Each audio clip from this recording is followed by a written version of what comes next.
Hello guys, इस movie में कहानी दिखाई गई है लिविया की, जो अपनी स्टेप मॉम एना को पेलना चाहता है। मूवी की स्टार्टिंग में हमें मॉस्को को दिखाया जाता है, जिसकी कुछ ही दिनों पहले दूसरी शादी हुई होती है।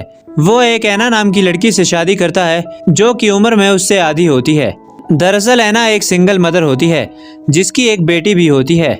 उनकी शादी के दिन वहाँ पे बहुत से लोग आए होते हैं, जो कि उनके एज गैप के बारे में बहुत कुछ कह रहे होते हैं। शादी के दिन जब वो सुहागरात मनाने वाले होते हैं, तब वहाँ मॉस्को का दोस्त आकर उसे बुलाता है और अपने साथ चलने को कहता है। दरअसल मॉस्को ट्रक ड्राइवर होता है और वो साथ में एंटीक मूर्तियों को चोरी करने का काम भी करता है। इसीलिए वो उसे सुहागरात के दिन वहाँ छोड़कर अपने दोस्त के साथ चोरी करने चला जाता है। और अब एना मॉस्को के इंतजार में बेड के ऊपर बैठी होती है। तभी उसे नीचे से कुछ आवाज आती है और जब वो जाकर देखती है तो वो मॉस्को नहीं, उसका बेटा लिविया होता है। दूसरी तरफ मॉस्को जब अपने साथियों के साथ चोरी कर रहा होता है, तब वहाँ पुलिस आ जाती है और वो वहाँ से भाग जाते हैं और जंगल में ही रात बिताते हैं।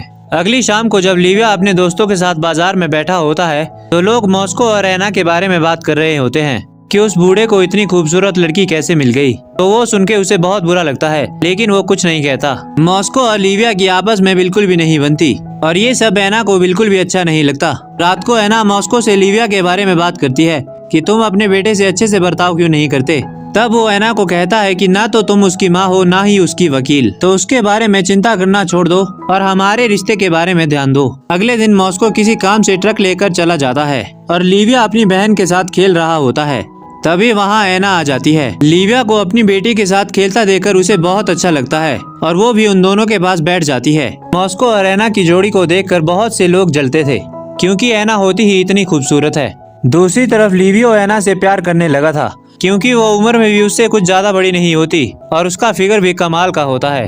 अगले दिन मॉस्को दोबारा कुछ एंटीक की स्मगलिंग करने के लिए शहर की ओर जाता है और वहीं दूसरी तरफ इस मौके का फायदा उठाकर लिविया एना के साथ वक्त गुजारने लगता है। और वो एक पेड़ के ऊपर बैठा होता है और वहीं पे एना नीचे फूलों को पानी दे रही होती है और लिविया उसके बूब्स को घूर रहा होता है और वो दोनों इस दौरान काफी अच्छे दोस्त बन जाते हैं।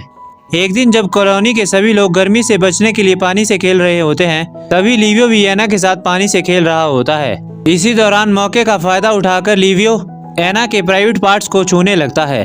तभी उसके पास कुछ औरतें आकर उसके कपड़े उतारने लगती है और ये सब एना दूर से देख रही होती है और उसे देखकर लगता है कि अब वो भी लिविया को देखकर अट्रैक्ट हो रही है। इसके बाद एक दिन एना को पता लगता है कि मॉस्को को एंटीक की तस्करी करते हुए पुलिस वालों ने पकड़ लिया है, जिसको सुनकर वो काफी घबरा जाती है और मॉस्को से मिलने के लिए जेल में जाती है और वहाँ पे रोने लगती है।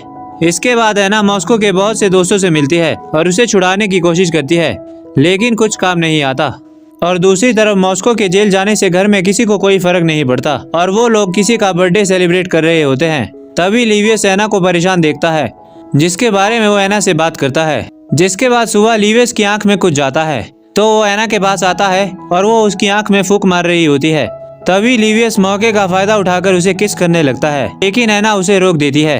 लेकिन लिविया खुद को काबू नहीं कर पा रहा था, इसीलिए वो रात को बिना कपड़ों के एना के रूम के बाहर आ जाता है और उसे रिक्वेस्ट करता है दरवाजा खोलने के लिए, लेकिन एना दरवाजा नहीं खोलती। सुबह होकर जब वो दरवाजे को खोलती है तो लिविया वहीं पे सोया होता है। यहाँ पर लिविया उसे पकड़ लेता है और उसके साथ जबरदस्ती करने की कोशिश करता है, लेकिन एना उसे कुछ भी करने नहीं देती।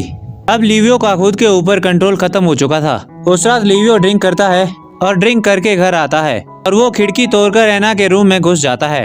अब वो उसके साथ दोबारा जबरदस्ती करने लगता है, जिस पर एना भी अब कंट्रोल नहीं कर पाती और उसके साथ इंटीमेट हो जाती है। अगले दिन जब वो किचन में रोमांस कर रहे होते हैं, तब एक लड़की उन्हें देख लेती है, जिस पर लिविया एना को कहता है कि ये लड़की तो पागल है, इसकी बातों पर कोई विश्वास नहीं करेगा। जिसके बाद वो लोग इंटीमेट हो जाते हैं। अगले दिन मॉस्को जेल से छूट जाता है। उसकी खुशी में वो पार्टी रखता है। वहाँ पे वो पागल लड़की मॉस्को को एना और लिविया के रिश्ते के बारे में बता देती है। इसके बाद मॉस्को खूब शराब पीता है और जब वो शाम को घर आता है, तब उसे देखकर लिविया को पता चल जाता है कि उसे उनके बारे में शायद पता चल चुका है। जिसके बाद वो घर छोड़कर चला जाता है और इसी के साथ ये मूवी खत्म हो जाती है।